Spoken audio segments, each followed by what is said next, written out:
Hey, hello, and welcome to the Event Marketers Toolbox. I am Chris Dunn. I'm with Blue Hive Exhibits. I got some friends with me today, and we're going to chat about exhibiting in Europe and the things that might be different between doing it in the United States, North America in general, and the European marketplace. Joining me, as she often does, Dana Esposito. Hey, Dana, how are you? Hey guys. So yeah, I'm Dana Esposito. I work at Blue Hive Exhibits. I've been in the industry about 30 years, both as an exhibit designer, creative director, and corporate strategist. And we're excited because we're here today with Stephen Benedetti. Bene- Benedetti? Benedetti, you got it. I've known you for a long time, Stephen, so it's great that I just massacred that. But I'm famous for massacring words. Little dyslexic in there makes things fun. So, Stephen, you want to go ahead and introduce yourself and tell us a little bit about your background? Sure. So, as mentioned, my name is Stephen Benedetti. I work at Heilmaier Messedesign in Munich, Germany. I'm American. I grew up in Massachusetts, not far away from Blue Hive. I got into the trade show industry in the late 90s, living in Prescott, Arizona, for a small boutique house called Dietrich and Ball, which coincidentally was a German man that ran it. And I came to Heilmeier in 2001, before the Euro happened. And so I've been there a long time, almost 20. April will be 25 years in Germany and at Heilmeier. I was for a long time mostly a project manager, but since about 2019, I've phased out of that and moved more into business development, international business development, and that side of the business, while still being internal support for our project managers. Awesome. Well, thanks for joining us. We'll get to a fun little story of how Stephen and I met, coincidentally, not coincidentally. But before we do that, we're going to talk a little bit about our sponsors. So, Blue Hive, both Dana and I work for Blue Hive. We're a 20-year-old creative agency. We're based here in Worcester, Massachusetts, which is about an hour outside of Boston. And a couple of years ago, we formalized our actual brick and mortar location in Las Vegas. We'd been working there for several years through groups. And then we opened our shop, our warehouse. So we just expanded that again because there's so much going on there. We've got 50,000 square feet of warehouse, shop, and office space in Vegas, and we handle really kind of all of our West Coast activity out of that space. I think we're a really well, right-sized group for a lot of companies that are out there. We're bigger than a boutique agency. So we bring more resources to the table. And at the same time, we are not one of the real big giants where most companies get lost and become just kind of a number unless you have a multi-million dollar program. So we're super creative. We're great on the customer service end. And I think we bring a lot of great things to the table. We have great partners like Stephen over in Europe as well when we expand more globally. In addition to that, we have an agency called Fist Bump, and these guys help us produce this podcast. The story with that is I got involved with the owner a couple of years ago. It was really more of kind of a helping with my LinkedIn presence and personal brand, and then that spilled into like how do we help Blue Hive? And at the end of the day, the conversation switched from personal brand to like, there's a lot of thought leadership that could happen within your industry. And a great vehicle for that is producing a podcast. So this is exactly how this whole thing has come about. Here we are staring, closely into 2026. We've been doing these shows and podcasts for, since the beginning of the year. And we're just having amazing conversations with so many industry and event and trade show type of leaders, learning a lot. And then we get to take that content and we get to share it out. So thanks to the folks at Fist Bump. Juana's behind the scenes today. She's a fantastic producer, and she's going to keep us between the sticks, I'm sure. So having said all that, I'm going to kick it back over to Dana, and we'll start with our questions for Mr. Benedetti. Sure. So my first question actually is kind of just me being nosy. So you've been in Germany 25 years. Whereabouts in Germany? Look, I'm sitting right in the middle of Munich, Germany, Okay. which is in the southern part of the country. Hmm. We're a good distance away from Frankfurt and Berlin and the Cologne-Dusseldorf area, where those are the major hubs for trade shows. Yep. Munich is a little bit isolated from all of that, Okay. but we're our own So thing down here. I'm obviously familiar with Dusseldorf because of Euroshop. So how long would it take you to get from where you are to Dusseldorf by car or train or? plane? If the train runs smoothly, it's about a 4-hour train trip. Cars between 4 and 5 hours, depending on traffic. Okay. I'm an American still. So like I do everything by how long does it take, not by how many miles or kilometers. Yeah. Yeah. And also being in Germany that long, are you able to speak German as well? Yeah, that was one of the main reasons I took this job offer 2001. I liked the idea of learning a new language. Awesome. If I had known how difficult German language was, I don't know that I would have come.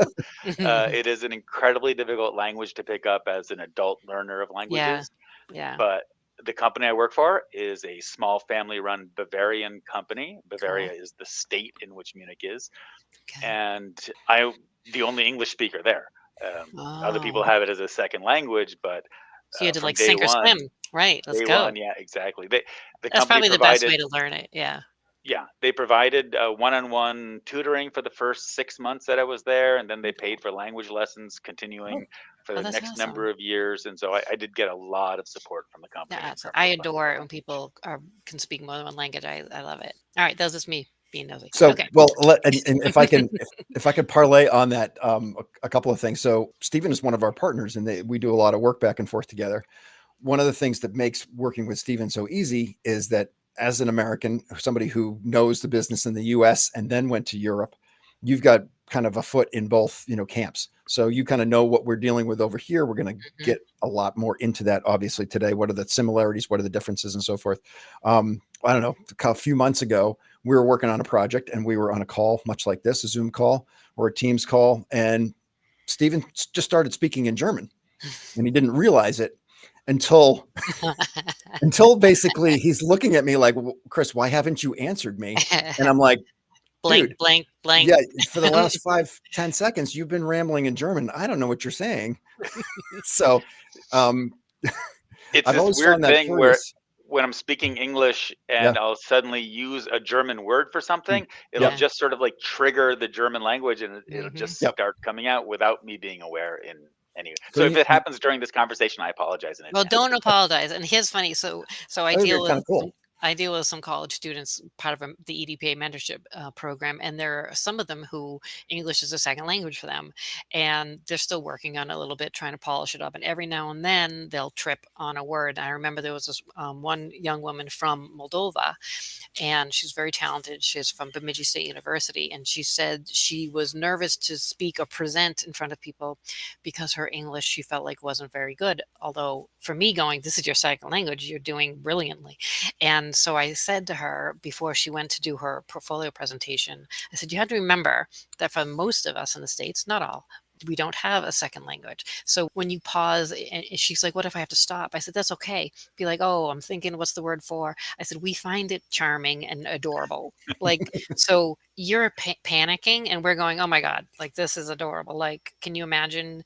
She's like, oh, that made me feel so much better. So, And so don't ever apologize. in much in the same way that we as native English speakers find certain accents attractive or cute Hmm. or sophisticated, the American accent in German has its own charm for the Oh, native nice. Germans. That's good So to know. so That's I good use to know. that to my advantage sometimes.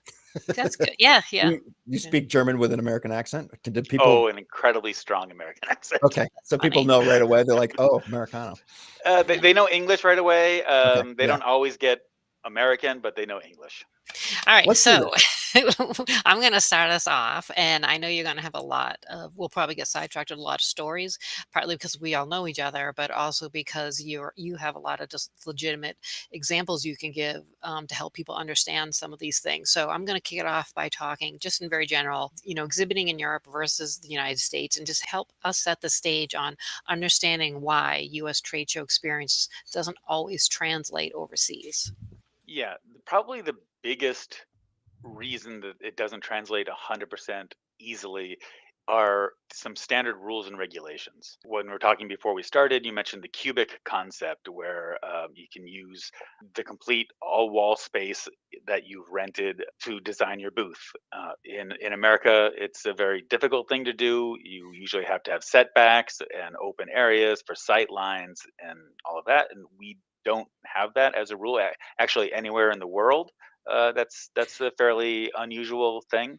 much like using inches and feet. It's a very American thing. So that affects the design right off the bat, that we can build higher and to the aisles all around. So immediately an American design saying, hey, could you reproduce this 20 by 30 for us in Europe? The design doesn't translate 100%. We already have to begin changing it right off the bat. Mm-hmm. So it's difficult to reproduce 100% what somebody is already being successful with in the States. Mm-hmm. And that's difficult to bring over to people who are new on the international scene. Mm-hmm. Yeah. When I'm wearing my designer hat, when I had first encountered that years ago, for like an American designer, we love that. Like, oh, I get to use full cubic content because we're so used to from show to show not only having rules. There are certain shows like NRF in New York City has really strict rules. It's not just like the height of the sign, or maybe some shows have like the distance between the bottom of the sign and the top of floor-based components. And then there's setback rules or sightline rules versus traffic line rules. And so as a designer, especially if you're designing a show in the States and they say, oh, you're full cubic contact, that designer is doing like cartwheels on the inside of their brain. They love it because it's just not something we normally get to do. And we get to not only really use the client's dollars as efficiently as possible, we get to make an exhibit that stands out beautifully.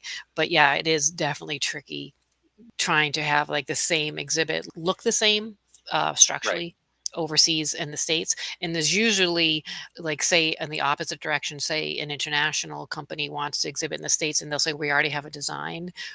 If they've never exhibited here before, we have to explain, you know, some of the cost differences and why, and which things we would get rid of right off the bat to save them a lot of money. And they're like, why can't I want a raised floor, I want a complex ceiling. It's not that they can't have it, it's that some of the rules and regs won't allow them, or they're gonna use up a lot of their budget on that, and we're trying to put the money into other things. So there's definitely kind of that translation.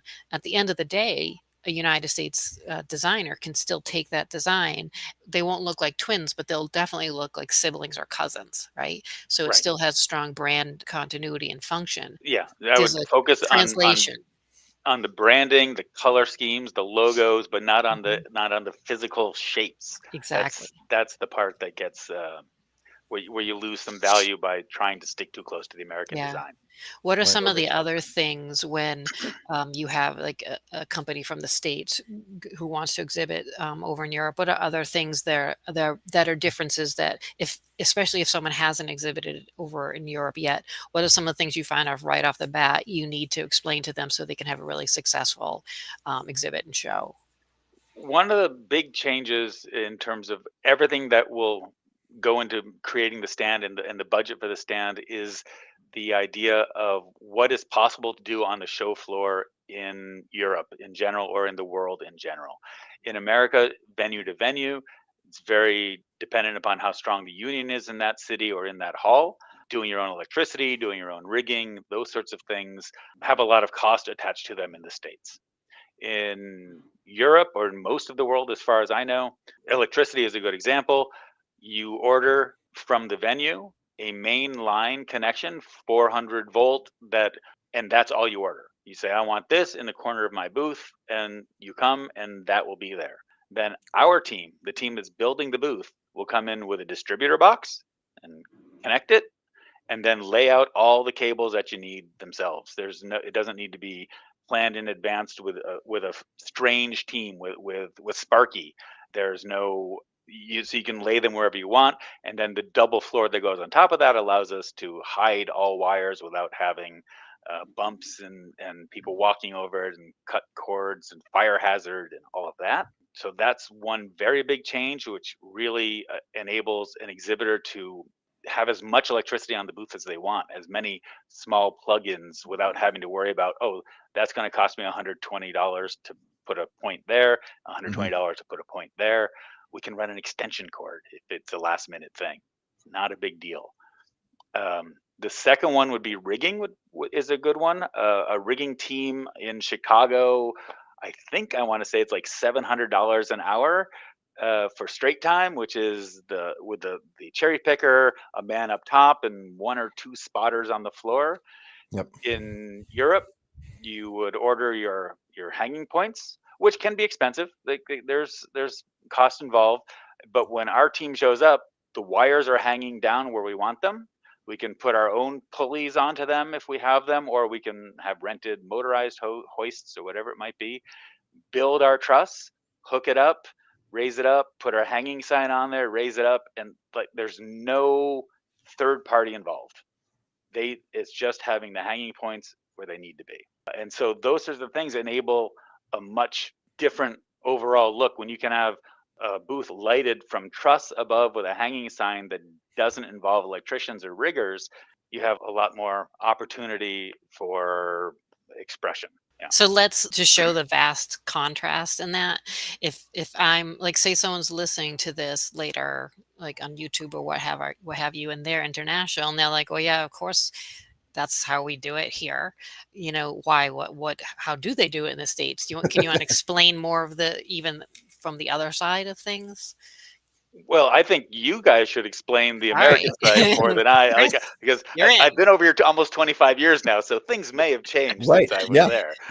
What he sees every day is the norm, as opposed to what Yeah. this insanity that we do here. All right, Chris, you're Yeah. up. All right. So, actually, Stephen, you and I were talking about this a little bit earlier. Let's before we do that, let's start with you painting a very specific picture. So, in the United States, we build a booth, we load a truck, it's shipped off. From our shop standpoint, those guys are done. They're pretty much done, right? They've packed it up, they put it into crates, not on skids typically, into crates, and put it in a truck that hits the dock at the show hall. Teamsters or whatever, union controls that. They unload it. They take it. Somehow it costs as much to ship it across the country as it does for a fork truck to the crate, take it off, put it on the dock, and then bring it to your booth space. So in the US, we call that material handling, or we call it drayage, one and the same pretty much for the most part. And that's why things in the US, there's so many parties that touch an exhibit. There's so much that's out of the control of the exhibitor or out of the trade show exhibit house, and a lot of times this is where the European exhibitors who are coming over are like, "Why are you guys so expensive?" And we're like, "You don't understand. We can't control the costs that are coming from the show hall." Right. So there's that drayage piece, right? Which is big. It's a big number. By the way, dirty little secret, when the show organizer, the association or whoever it is, goes to the GC and says, "We would like all the signage. We would like our reception area. We would like our registration desks. We don't want to pay anything for that." And the GC goes, "Absolutely. Of course, we're going to work that in." You know where that number goes? That goes into the drayage. So ultimately, the exhibitors pay for it. It just doesn't show up as necessarily as a line item, right? So pre-COVID, we would deal with $75 to $100 per hundredweight or something like that. Now we see charges that are $200 and $300, per hundredweight. So that cost has literally like tripled in some areas. And again, these are all aspects that are making exhibiting in the United States expensive, for good, bad, or indifferent, right? So obviously, you got the unions, that are involved in most of the cities. At the very least, I'm not getting on a fork truck and I'm driving it around. So the pieces, even in non-union cities like in Orlando or Atlanta, New Orleans, and so forth, that piece comes to me, and that's drayage, material handling. We have electricians, unions or groups, and then you have carpentry, and you have decorators, and you have riggers, and you have all these other entities that you guys don't have over there. I guess on the good side for an exhibitor is like the exhibit company doesn't need to send in a team to do this. Like there are people who are employed on site that can handle all of those things. You don't need to have a team flown or driven in and staying in hotels, because the guys or gals who execute these services are resident in that hall, right? The electricians, they have a presence there. There are electricians. You go to the desk, I need an electrician to, plug in some stuff and hang a TV or whatnot. Same thing with the builders and the riggers who hang the signs and everything. So, that just is the way that it works predominantly in the North American marketplace. I've been to, a few spots in Canada who have done this. So folks who are exhibiting in the United States on a regular basis, that's kind of what they see, right? So we know this to be kind of our norm, right? Let's have you kind of walk us through, what does that look like from the European standpoint? You've got a shop, your guys are building the exhibit for the exhibitor. What happens once they're done building that? What does that process of going forward tend to look like? Okay, so we don't tend to have ready-made walls that we take out of crates and just cam lock together or anything like that. Everything is built more on site. Things are packed on skids or pallets that can be collapsed once they're empty in order to save space. But in the warehouse, it works the same though. We prepare the booth to be shipped, loaded, and gets loaded onto a truck at our warehouse. The truck drives to the venue. It normally needs it. There is like a marshaling yard they need to check in. Often you have to book a slot. Maybe a slot will cost 50 or 75 euros, but often doesn't cost anything. Park, you call a phone number, and the companies who run the forklifts on site, you can't bring your own forklift, but there's the companies that will come and they'll unload your truck. It's usually 1 to 2 hours to unload a truck at 75 to 100 euros an hour. That's about all of the material handling costs that there are for that. If you have a smaller booth, that you have a truck with like a gate lift on it, you could unload it all yourself if it's set up for that with a hand jack and a pallet jack, and just bring it all in yourself. You don't have to work with the forklifts if you don't want to, and if the booth is capable of it. After that, like I said earlier, the electricity, the main connection should be there. So you begin laying out your electricity yourselves. Your team unpacks all the electrical that you sent, because we have to send all the electrical with all the cords, all the power boxes, all the multi-plugs, all the lights. They begin unpacking all of that. If there's something to hang, they'll be building the truss and the lighting rig and the hanging signs. And you don't have to deal with anybody else on site. It's just the teams who, and as a rule, they're teams that like we know the people building it. They're Right. In our case, there's a couple of builders that we've been working with. We subcontract them out. They're independent contractors, but we've been working with them. They were working for Heilmaier before I showed up in 2001. That's how long we've been working with them. Okay. So in advance, we'll have sit-down meetings with them to go through the plan, so they know everything that needs to be there. If it's a complicated build, as anybody in the industry knows, there are more and less complicated builds. If it's a complicated one, it's a good chance that they will have participated in the packing and the organizing of it, so they know everything that's there and that it's there, which is we've all had that happen. It's really handy to have all your stuff. Yeah, and it isn't 100% given that it's all there, but it'll all get there. And then the booth gets built, and without, like I said, without having to deal with any other subcontractors that are part of the venue. The one part that we have that is a cost factor that is not in the States is the storage of empty crates during the show on site costs quite a bit of money, and it can easily run into a couple thousand euros. It's done by volume. So how big are the crates that you're storing? Each one is measured. A ladder is measured. All of these sorts of things, and that's why we try to pack in crates that are collapsible, because then you can stack pallets on top of each other, and it's better than having these big crates that are standard in the U.S. because you don't get charged by volume. Right. We just pay through the nose for the drayage from the start. So I mean, they got you coming and going for sure. So. Correct. Will you guys typically or often anyways put that, let's say it's just more pallets, it's a smaller booth, and you're able to wheel things in on, carts and pallets with pallet jacks and so forth. Will you tend to put those back on the truck so that there is no charge? Or does it really vary depending on if you own the truck or if you've hired that truck? Right. You could do it if you had your own trucks, but it gets difficult because it's the end, and so everybody wants to get out of there. It's hard to get your trucks back in there. Okay. So it's possible with some smaller shows where you can load everything in a small truck with a power lift, then it'll all go back into the truck afterwards. Gotcha. Absolutely. Okay. And sometimes even on bigger builds, some will go into the truck and some will go to storage. We want to get the truck out of here, but we still have another day of work to do. So the final things go into storage on site. Mm-hmm. Right. I have not done a ton of shows in Europe, but I've done several.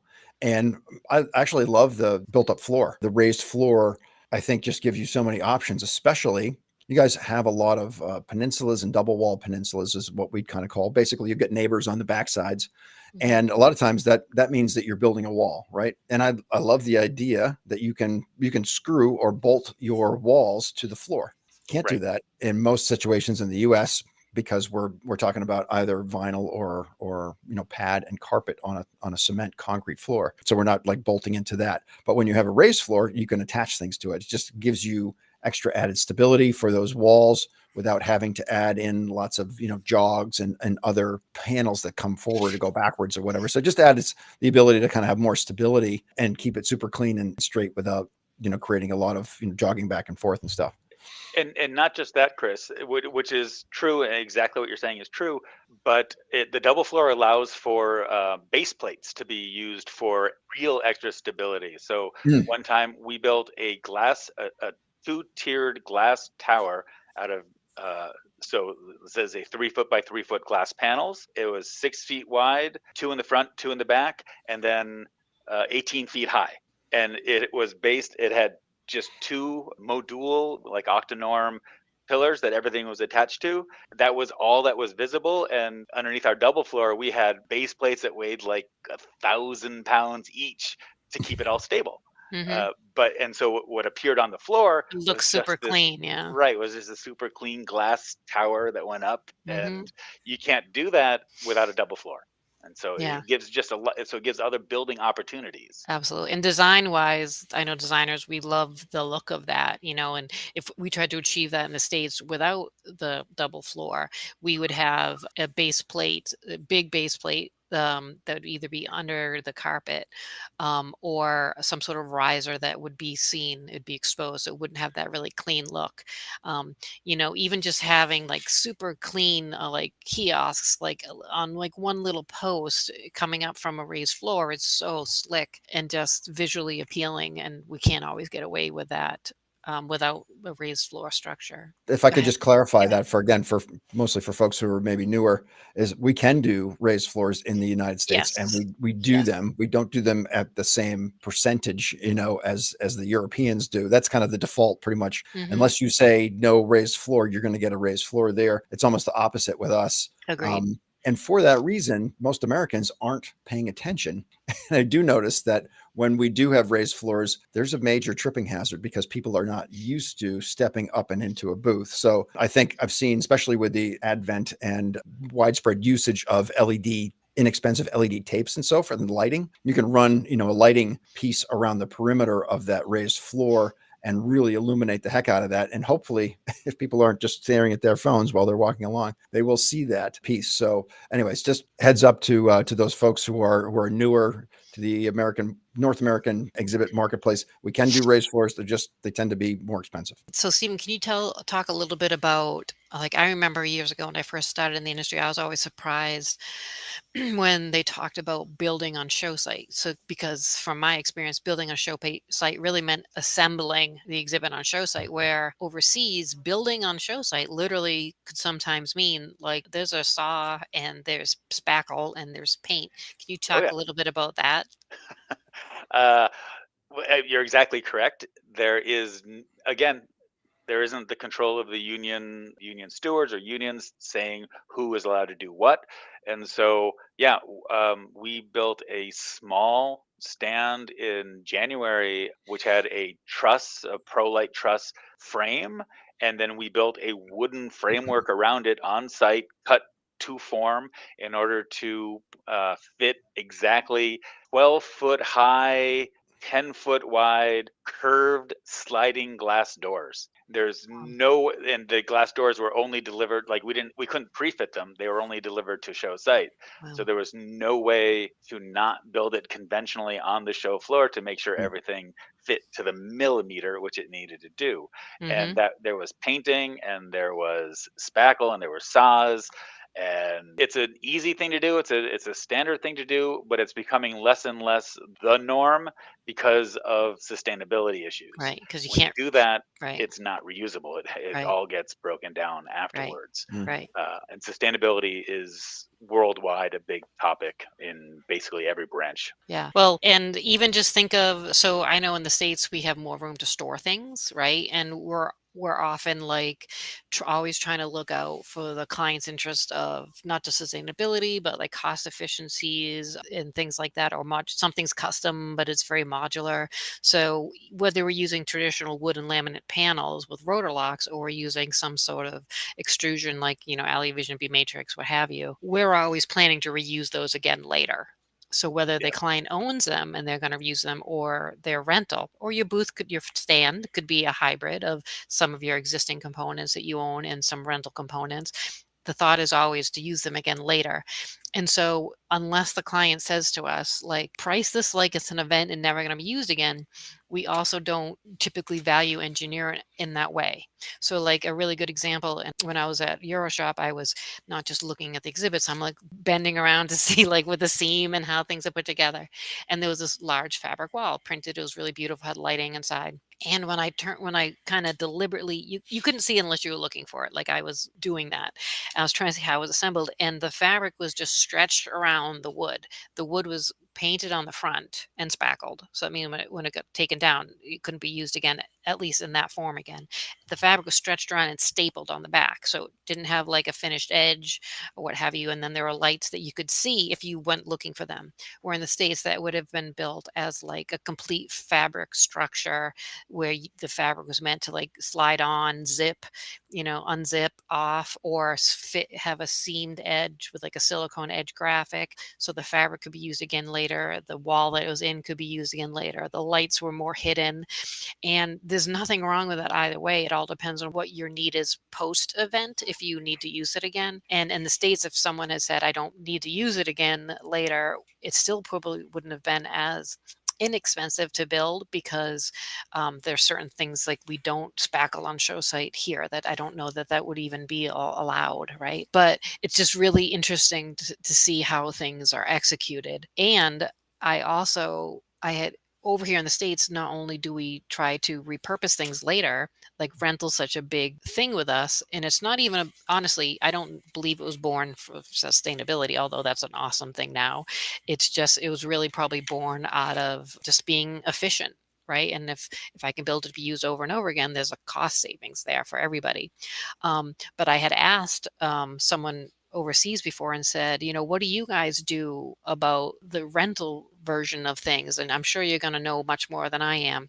But one person answered it more like, in Europe, where like hospitality is much a larger part of the exhibit experience. In the States, you might have a coffee bar or snacks, or they literally almost turn into a little bit of a restaurant sometimes, right? With the amount of seating and running water and all this. So they explained it like they have in their rental inventory a bunch of custom carts that they had built on wheels, and they're meant to be used over and over again. They're built very durable on wheels, and they have like a whole fleet of them that are identical. And they're white, so they're very user friendly. Sort of the sustainable or reuse part was, they said, see that wall right there? There's spackle on that wall. So that wall, when it comes down, is not going to be able to be a wall again. But we will take this back and we'll, cut it into strips on our saw, and those pieces will become pieces that you can't see, like underneath the floor. So we'll reuse it, but it's not rental. Like, I used it like this, I'm going to put it away, take it out, use it like this again, but branded differently. Right. So can you speak to maybe just the world of something like the difference in rental in the States, maybe versus how overseas you guys treat rental, even not even sustainability, just maybe rental? So a typical trade show stand that we build at Heilmaier would be 90% or more rental slash reusable materials. The one big exception we always say is graphics. We plan on graphics just being a one-time use thing, mostly because no two builds, even for the same company year after year, tend to be the same. So you would have different sizes.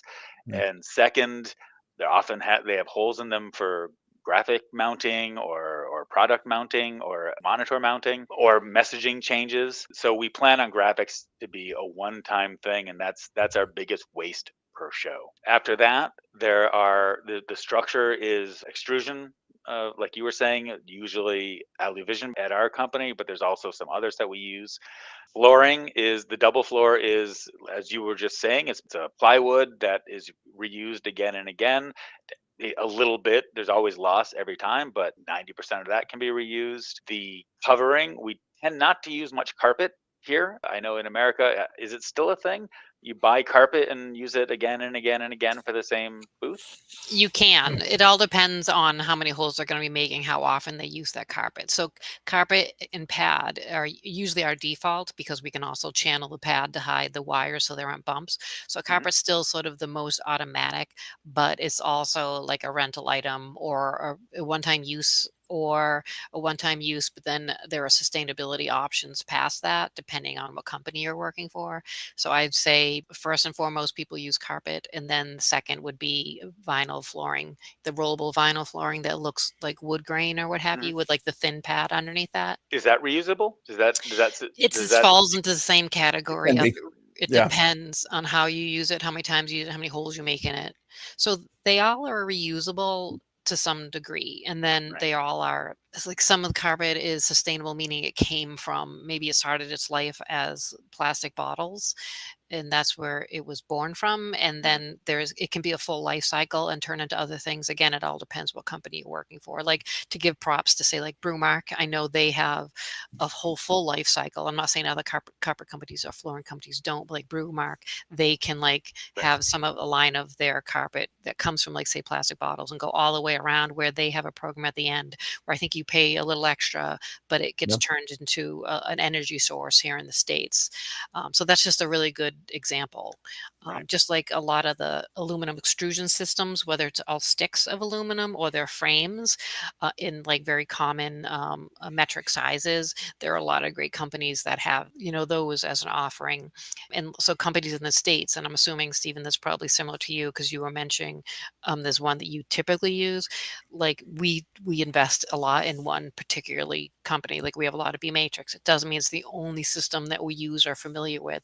And a lot of the system companies now are aware of that like we might have, an exhibit house might have a big stock that we've spent a lot of money to invest in, but our clients might have different systems that we need to, so they'll make it so the systems can work together. So like, and they're all great, they're all just, it's kind of what you have the most in, but you become fluent in a lot of them. So there's B Matrix and AluVision, Octanorm and AGAM and Modul, and I'm sure there's others I'm forgetting, but yeah. So I think we're on the same page in terms of most everything is reusable. There's two things I want to say if I can quickly. One is that the rental options for furniture and equipment for trade shows here in Germany, there's a much wider range of choices here than I've experienced in the States. It's a smaller country for one, so things can get delivered from Berlin to Stuttgart, which is across the country, in a day easily. It's 6 hour, 8 hour drive. Yeah. So we rent dishwashers and sinks and things like this are just standard rental inventory things. It's not exotic in any way. Yeah. That's one. The other one I want to say, and I hope somebody out there is listening to me and that they will avoid asking for this or expecting this when they come to Europe. Pillowcase graphics do not exist here. Yeah. Yeah. There are no pillowcase graphics with zippers on the top. Yep. This is just something that Moss is over here, and I believe they've tried to introduce it and have had little to no success. And we often get the request for that because Yeah. that's That's what what they're they used to. know, right? And we're like, but we could do something with sharp edges and not Yeah. rounded and not pillowcasing and not hourglassing and no. So But explain. So we this have. is a good opportunity. So say someone, and we'll use just a square sign as an example. We'll keep it really simple. Say someone in the States usually has like a 16 by 16 foot square sign above their exhibit. Over in Europe, how would you make something very similar? Like how would you build that? Because it's not going to be pillowcase fabric on that. I mean, you could do it in AluVision frames very easily.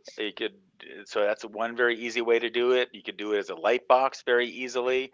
And again, there's no extra cost for the electricity. It's a light box. It's a standard plug in and it has almost no draw with the LEDs. And we can build it and hang it ourselves. So there's tons of options. The weight doesn't much matter. The venue, of course, wants to know what it weighs just in terms of getting the distribution of weight in the hall correct and that you're not overloading a hanging point or anything like that. It doesn't need to be the lightest thing ever made. And that's, again, that comes back to drayage where everything is designed in the States to have as little weight as possible. Here we can build it a little more sturdy, a little more robust. And I think it has a nicer look. That's my European bias at this point.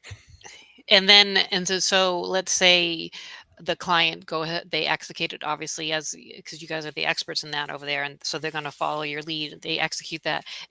I'm assuming because everything's more expensive pretty much in the States, the sign is going to be more expensive to build in the States. For them, let's say they're exhibiting at the Messe in Dusseldorf, but they have multiple shows there, or just going to travel around a little bit. Do they rebuild that sign to look the same every time, or are they able to repurpose any of it? It depends on what we make it out. Okay. What we make it. So we have signs that we've done as hard boards with 3D logos on them that we've been using since 2018. We built them Yeah. once, Yeah. built crates for them, and we reinstall them each time. It's very, very expensive the first time, and then it doesn't cost anything over the next 10 years. Yeah. So there are options. Yeah. It- I can say I can absolutely understand your furniture comments, because although we do have access to a lot of great furniture companies, it's obvious you guys have a much more of a vast selection to pick from, because there are times that we just can't get certain things. Or if if we have a client who is like a certain brand flair, or they really want furniture that stands out, sometimes they'll have to purchase that furniture. We're like, well, but in Europe, this, and I'm like, I know, I wish I could get that like designer thing too, I because the know. designer in me wants it really bad, right? yeah. Yeah. But yeah, we're fortunate we have a lot, but you guys have some great stuff right at your fingertips, which is wonderful. Right. And like I said, and not just furniture that's on No, display, but the back some back weird office things. stuff. Yeah, Right. some Yeah. yeah. It's a different. So in America, there's a big movement by EDPA and actually your guest was talking about it, the invisible industry, right? Mhm. Mhm. Yep. In Germany, it is not an invisible industry. In Europe, it's not an invisible industry. So when you drive into a big city in Germany, there are signs posted outside of it, like this way to the downtown, this way to the convention center, and it's a permanent sign. It isn't just because there's a big event going on. Yeah. It's a part of the city life. Mhm. There are posters and advertisements for shows when they're opening. And in Germany, I never have to explain what I do when I say I work in Messebau. Like Yeah. the German, oh, really? Have you done this? Have you done? It's just they know it. It's part of the life here. In the US, that's a question that usually ends up in like, you mean like a wedding show or like a flower show? Right. Yes and no. No, not really. So Yeah. that parlays me into a great conversation or a story. If I could take a pause, I want to talk a little bit about how Stephen and I actually met, how ironic it was. As you mentioned, you grew up. And just to be fair, Chris, we should Yeah, say that anybody who reads your posts regularly on LinkedIn will know yep, this story. that's true. And there are so many people who do that. So many tens and tens of people who read my posts on a The regular tens basis. and tens. I can't keep up. Honestly, I can't keep up with all your posts. It's pretty much one a day. So they do stack up. And if you miss a couple of days, then you got a lot to go through. I did post about this recently. So, but I think it's it's a really kind of a fun story. And I think if you're in and around the event industry, you understand as you travel and you go to these different venues and so forth. I mean, on one hand, the size and scale of some of the shows, in Chicago, when you're filling all 4 halls in McCormick and there's literally like 100,000 potential people and 5,000 exhibitors, you realize how crazy it is that you might end up in a weird proximity. At the same time, when you're on these kind of scheduled journeys, you're running into the same people all the time because they're doing the same shows. So long story short, I don't know, 10 years ago or so, I have a second cousin and her name's Pam. And she says, I have another cousin who is in the exhibit industry and he lives in Germany. And I was like, that's wonderful. I'll literally never meet him, but that's really interesting because it is kind of a small industry. Although Bob McGlinchey reminds us that it's multi-trillions of dollars that ultimately pass through it in a global aspect. But long story short, I'm at IMTS. We're in Chicago. We're in McCormick West, which is kind of the newer of the halls. And my company that we're building for is actually a German-based company, or I'm sorry, they're a German company with a North American headquarters. We're building a stand or a booth for them. It's a big peninsula. 30 feet deep, 60 feet long, something like that, sizable. We're building a big back wall. It's abutted against another German company. And in the setup process, I happen to kind of walking back and forth and doing things, and I get introduced, or I see somebody that I know working in the booth in back of me. I get introduced. Oh, hey, Chris, do you know Stephen? I don't know Stephen. Hey, Stephen, how you doing? Yeah, hey, Stephen is an American, but he lives in Germany. He's working for this exhibit house, and he's here working for this German company, helping them get the booth set up. That's wonderful. Stephen, where'd you grow up? I grew up in Palmer, Mass. Oh my God, that's really interesting. Blue Hives were located in Worcester. I have a cousin in Palmer. And Stephen says, I have a cousin in Palmer also. And I said, is her name Pam? And he said, yes. So here we are, two people from, opposite ends of the globe, nearly.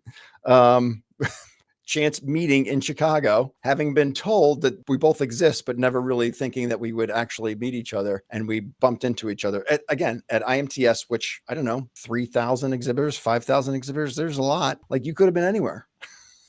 Chris had a slight advantage over me. He had been told there's a cousin in the industry. So okay. You had knew never that. been told I about didn't even know that.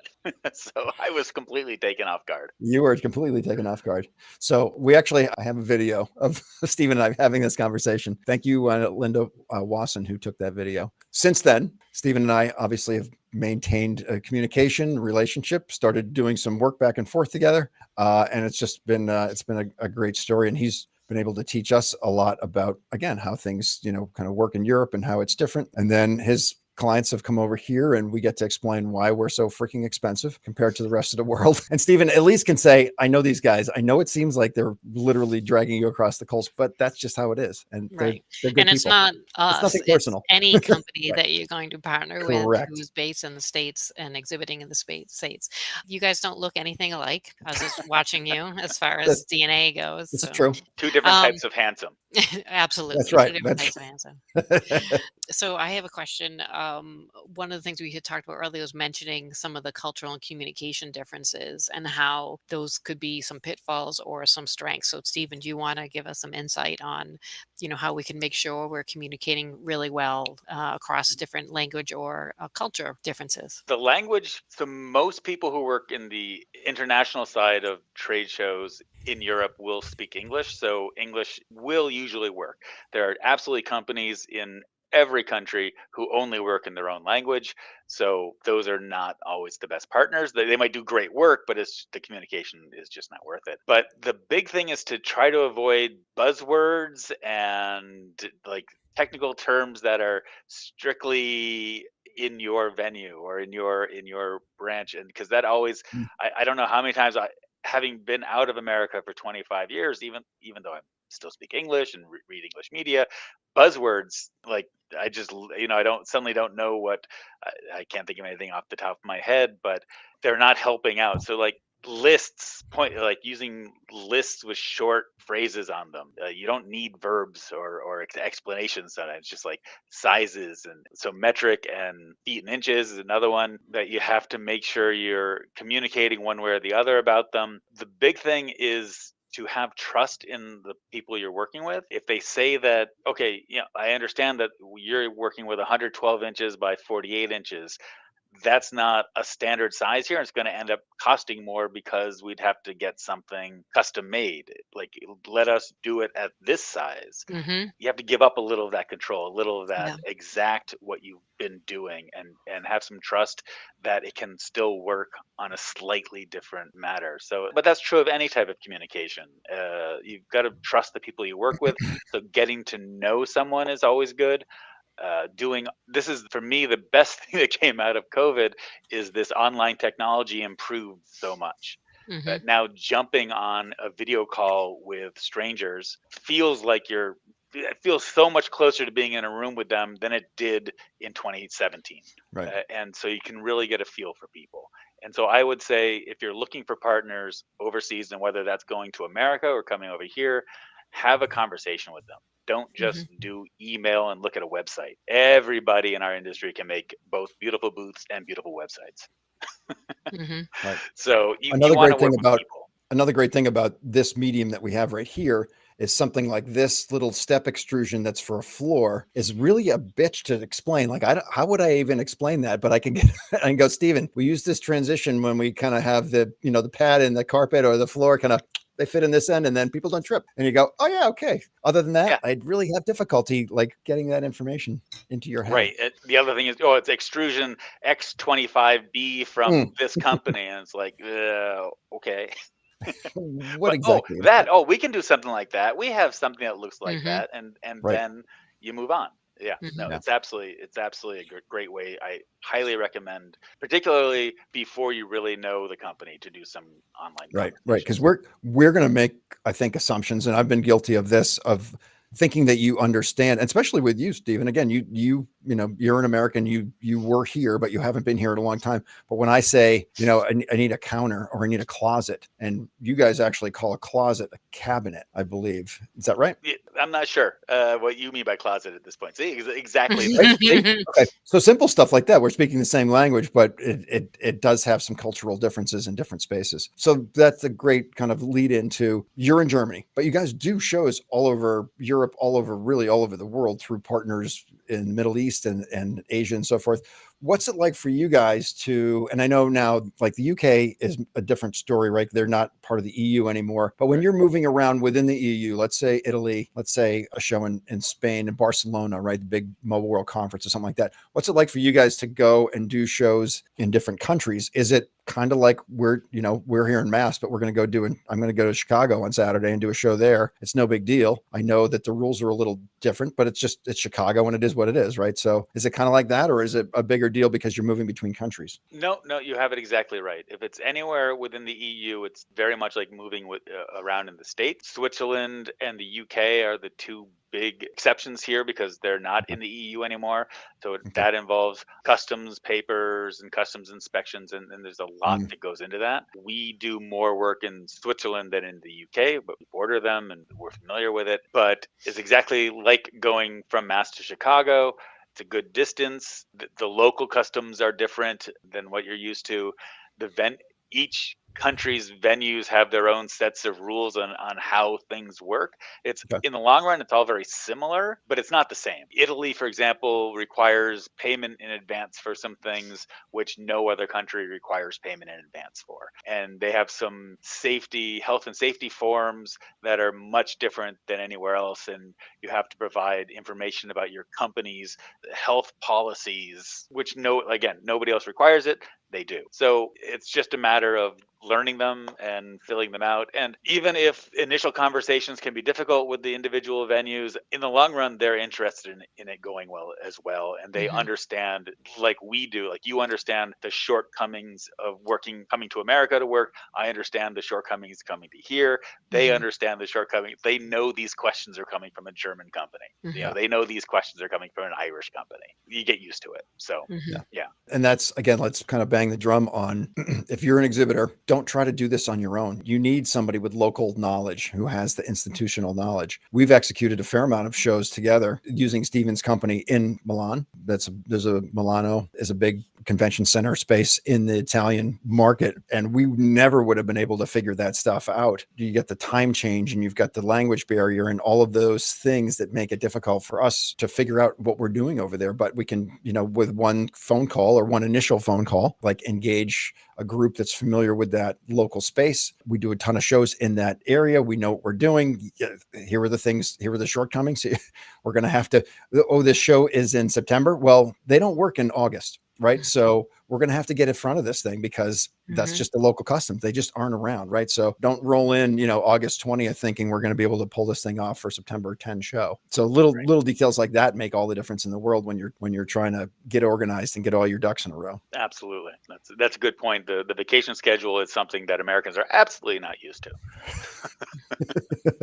What do you mean you guys get months and weeks and weeks off? Yep. Oh, So man. that's why you moved. It's not why I moved, but it might be why I stayed. Gotcha. There you go. Well, I am super excited to do a few things this February, one of which is go to Euroshop. So Dana, you've been, Stephen, obviously you've been several times. This is like the Disneyland of things, the Euro Disney, as it were, for exhibit people. The show happens once every 3 years. It's not just about exhibits by any means. It's massive. It's about everything shopping, right? It's like all retail and it's in 18 different halls. It's a massive undertaking, but I'm super excited to be going over there. And again, while we're in Germany and it's an hour flight or a 4-hour train ride if the trains are working properly. We're going to go from Dusseldorf down south to Munich, and we're going to visit with our client. We're also going to visit Stephen. Excited to kind of see him on his home court, see his establishment, meet some of the other folks that we've spoken to, project managers and so forth from his company. So looking forward to that trip. And again, it's always kind of fun to go visit Europe and do some exploring when I'm not working, which will be very few hours of the overall trip. So good stuff there. Yeah. We are coming up on an hour. We try to keep our toolbox right at an hour. Oh, that was such a great conversation. Time just flew by. Other than that, couple of times when my screen went black and I'm like, am I still here? Stephen, at the end of our show, we try to do a little bit of a wrap up.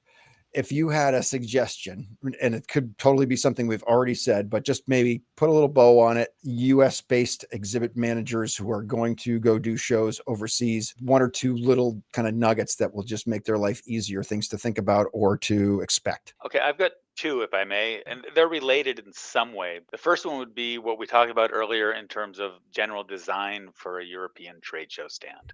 If you're trying to recreate the look and feel of what you've had in the States and you're going to work with a European exhibit house, don't say, build this like we built it. Send plans from a successful build that you've had. Mhm. Stress the points that are important. We need this color, we need this color combination, we need to avoid this, we need to have a sign that can be seen from a long distance. Give as few definite building points as possible, but the important branding points. And we need a meeting room, or we definitely don't need a meeting room, something Mhm. like that. And then let the experts in that area design something for you and see how it comes out. They'll be using your ideas and your colors and your pictures, but build it according to what we build, and Right. it'll maximize efficiency and budget. And beyond just the building aspect, the physical, like how are we going to build this and put this together? Another great thing to throw out there is like, hey, you're familiar with this local market. Like, what do people expect there? What's the norm? What's the, if I'm an attendee in this foreign city, what is the expectation? And what's in my head is like the hospitality play, right? Over here, that very same booth maybe had no hospitality whatsoever, but in that city that you're going to, hospitality is a huge piece. So let that local group say, listen, you're going to need coffee. You're going to want to serve beer and wine or whatever people are going to be expecting, right? So that it feels like you did your research, and when you show up, you're not like a fish out of water. Like, oh, there's that American company who comes here and disrespects all of our customs, right? Instead, it's like, here's this global group that rolls in and they know how people want to interact in this city. And another small point to that about catering, you're absolutely correct about it. And another big difference is, again, there is no catering monopoly in the hall. So you can bring in your own keg of beer and your own tap, and you can pour beer for the people. You don't need a bartender. You don't need to buy it at the venue. None of this. So it's just, again, the options are there to do more things that are simply not allowed in the United States. Also, alcohol not being as strictly controlled over here, there's nobody carding anybody. It's a simple truth. I get carded all the time because I look so young. Those days are past for me. And then the second tip, if I may, the second thing I'd really like to say to anybody planning on maybe building something in Europe, send as little as is possible through international customs.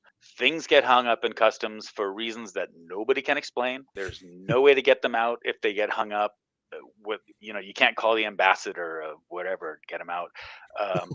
It gets, every year it's more and more difficult. It gets more and more expensive. And so, there are times where things absolutely have to be sent. There's a demo model that only exists in the United States, or you've spent a great amount of money building some exhibit. Like there's one time we built, I think it was the time you and I met at IMTS, Chris, we had a model drill bit that was, I believe it was 8 meters in diameter and about 20 feet long. And it was built specifically with the idea of sending it over. But that's the kind of thing it would cost more to reproduce than it would to send. But in general, send as little as possible. Don't send over a booth to be built because the power is different over here. So if you have built-in LEDs and all that, it might blow them out with our power. Send as little as possible. Source locally. There you go. I think that's a mic drop moment. We've wrapped it up. We're an hour and 6 minutes in. This has been an awesome conversation. Stephen, really appreciate it. I think it's a conversation we've been wanting to have for quite a while. Really appreciate you dropping in, spending some time with us, chopping it up and talking international exhibiting. So really fun, good stuff. Dana, thank you for joining in. You had some great insights and questions just from your own experience as well. So hopefully this is a real writer downer, as they say, a lot of good notes and some ideas that people can take and parlay into doing successful shows, whether you're European coming here or vice versa. Yes. Thank you for the invitation. It was a great joy to talk with you both. Yeah, fantastic. All right. Well, cheers to everybody. Happy eventing out there, and everybody enjoy the rest of your week. We are the Event Marketers Toolbox. If you like what you heard or saw here today, tell your friends. Thanks very much.